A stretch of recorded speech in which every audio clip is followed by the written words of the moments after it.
NEET 2024 का एक सवाल है कि NaOH के 1 ग्राम को 0.75 m HCl विलयन का 25 ml के साथ उपचारित किया गया। यानी NaOH का 1 ग्राम था, उस सॉल्यूशन को 0.75 m मोलर HCl विलयन का जो 25 ml लिया उसके साथ उपचारित किया गया। तो शेष बचा हुआ NaOH का द्रव्यमान कितना होगा। तो पहले तो मैं ये बता दूं कि इसके अंदर रिएक्शन जो काम में आएगी वो आएगी NaOH plus HCl NaCl plus H2O। ये अब इसमें देखो 1 मोल NaOH रिएक्शन करता है 1 मोल HCl के साथ, और इसको यदि मैं ग्रामों में दर्शा दूं, जिसको अपन मोलर द्रव्यमान कहते हैं 1 मोल का द्रव्यमान, तो यह है 40 ग्राम NaOH और यह है 36.5 ग्राम HCl।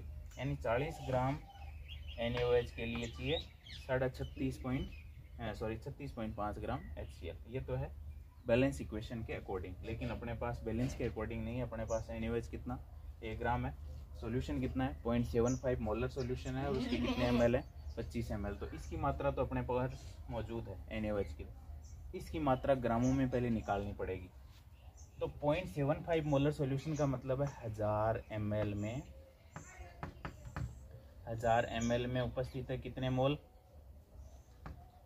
उपस्थित HCl के मोल कितने हैं 0.75 मोल। कितने मोल, ये लाइन, इसका मतलब ये जो कवर कर रखा है मैंने वो बता रहा है कि 1000 ml में कितने मोल उपस्थित हैं 0.75 मोल। तो 1 ml में कितने हो जाएंगे, फिर 1 ml में हो जाएंगे 0.75 अपॉन 1000 मोल। तो फिर 25 ml है उसका, तो सॉल्यूशन कितना है, न तो 1000 ml है न 1 ml है, तो कितना ml है 25 ml। तो 25 ml में कितने हो जाएंगे, मल्टीप्लाई कर दो 25 से, इतने मोल हो जाएंगे। 25 को से 1000 को डिवाइड कर दो, 40 बार डिवाइड हो जाएगा, 0.75 अपॉन 40 आ जाएगा। अब ये तो आ गए मोल, कितने मोल HCl है। अब मोल को ग्रामों में कन्वर्ट करना है, तो क्या करना पड़ेगा, मोल को ग्रामों में कन्वर्ट करना है तो 0.75 अपॉन 40, ये तो मोल है, तो उसके मोलर द्रव्यमान से मल्टीप्लाई कर दो। HCl का मोलर द्रव्यमान होता है 35.5 प्लस 1 यानी 36.5। ये आ जाएगा सीधा ग्रामों में, और ये ग्रामों में आती है कैलकुलेट करने के बाद 0.6843 ग्राम। अपने पास कितना है HCl, इतने ग्राम, NaOH कितना है, इतने ग्राम।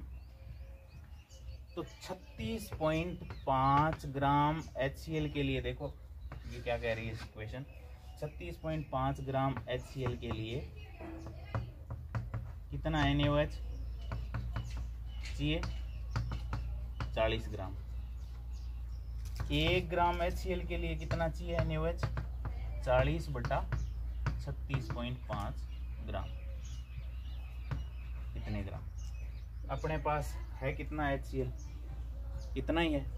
यानी बैलेंस इक्वेशन के अकॉर्डिंग 36.5 के लिए चाहिए 40 ग्राम, 1 ग्राम के लिए हो जाएगा 40 डिवाइड बाई 36.5, और 0.6843 ग्राम के लिए आवश्यक NaOH कितना हो जाएगा, मल्टीप्लाई कर दो 40/36.5 गुणा 0.6843 कितने ग्राम, ये ग्रामों में मात्रा आ जाएगी। और कितनी आ रही है, ये आ रही है 0.749 ग्राम, लगभग कितना 0.750 ग्राम।